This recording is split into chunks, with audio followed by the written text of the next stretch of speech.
Hey guys, welcome to Trustworthy Reviews by Idiotic Monkeys, or TRBIM for short, a series in which we review your favorite movies and TV shows. Today's topic is... Just like the last episode of this series, we promised an episode the day before Halloween, and boy did we deliver. Today we picked 4 cartoons and are discussing their best Halloween episodes. It would mean a lot if you like, subscribe, and after you're done watching this video, check out our latest episode of TRBIM. Thanks. So the Pink Panther is venturing in the dead of night where he approaches the town of Dead Dog, population 0. Fortunately for Mr. Pink, there is, for some odd reason, a hotel, so he checks into the hotel to stay the night. After a pen explodes in his face, he wipes the ink off on a chair, but little does he know, it's a ghost! Now, what's so good about this Halloween special? Is that the ghosts and Mr. Pink are just beating the living shit out of each other for the duration of the episode.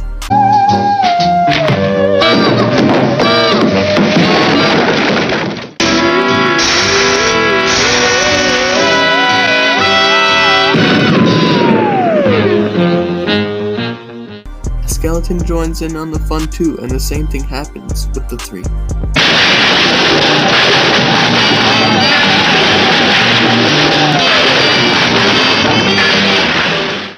After the huge ruckus, the sheriff from next door is ticked off and he removes them from the premises. Then Mr. Pink decides to walk home.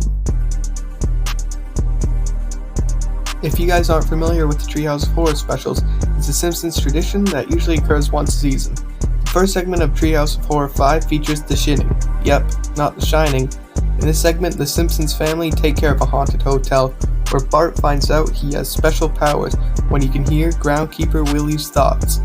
After a little bit at the hotel, Homer goes mad after a lack of beer and television, which is so relatable. Homer goes to the abandoned bar where an imaginary Moe tells him to kill his family, so he begins to chase his family down. Luckily, Bart uses his newfound powers to summon Willie to save the Simpsons, but as soon as the battle started, it ended as Homer slices Willie in the back with an axe. The Simpsons flee outside where they find Willie's mini TV and stimulate Homer, saving themselves. Segment 2 is Time and Punishment, where Homer gets the toaster stuck in his hand twice and breaks it. After attempting to fix it, he accidentally builds a time machine where he finds himself traveling back to different realities, such as one where Flanders enslaves the human race, a reality where it rains donuts, and even a reality where everyone is giant. After venturing to all these realities, he starts ruining the ecosystem, changing the future again and again and again and again, to the point where Kang and Kodos get replaced by Mr. Peabody and Sherman. Eventually, Homer settles for a reality where his family have lizard tongues. I'd say Homer gets off pretty easy. The final segment is Nightmare Cafeteria, and I'm just going to be upfront about this one and cut to the chase. Essentially, Springfield Elementary School are eating kids. One slip and they get served as cafeteria food. Thank goodness it's all Bart's nightmare, and Marge confronts Bart by saying, "You're back with your family now where there's nothing to be afraid of, except that fog that turns people inside out." And they conclude the show with a nice musical number. Just one sniff of that fog and you're inside out.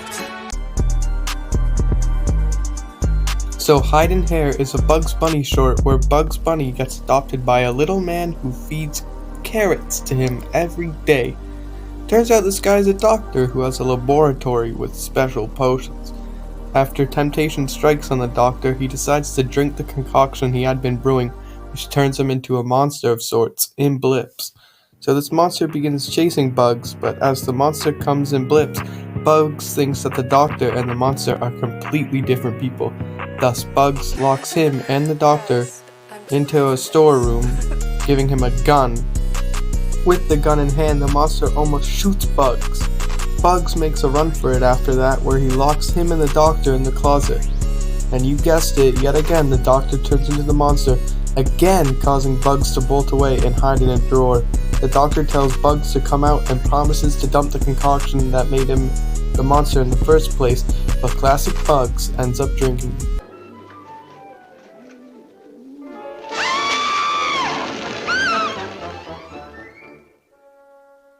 Now what's eating them? You'd think they never saw a rabbit before. It's the night of Halloween, and SpongeBob is up late at the Krusty Krab finishing his shift when he gets spooked and decides to rush home. But Mr. Krabs won't let him leave without telling him a scary story about the Flying Dutchman, to which Squidward scares the bejeebers out of SpongeBob with his costume. SpongeBob decides to head home, but on his journey home, the townspeople keep scaring him. SpongeBob is sick of getting scared, and he decides he wants to be the one that's scary. So he puts on a ghost costume to scare some trick-or-treaters, but it's no use because he's too square. Then the duo of SpongeBob and Patrick get a brilliant idea to shave SpongeBob circular to look more like a ghost.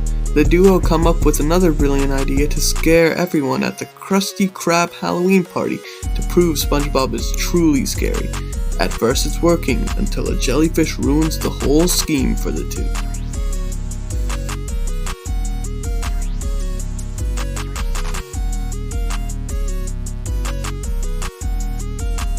SpongeBob begins to get ridiculed by everyone at the party for their pitiful attempt at scaring everyone.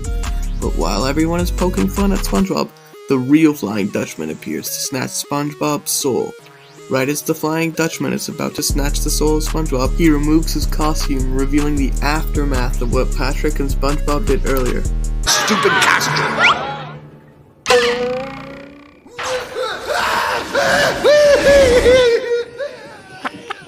And at the end of the episode, SpongeBob finally proves himself as the scariest bloke in all of Bikini Bottom.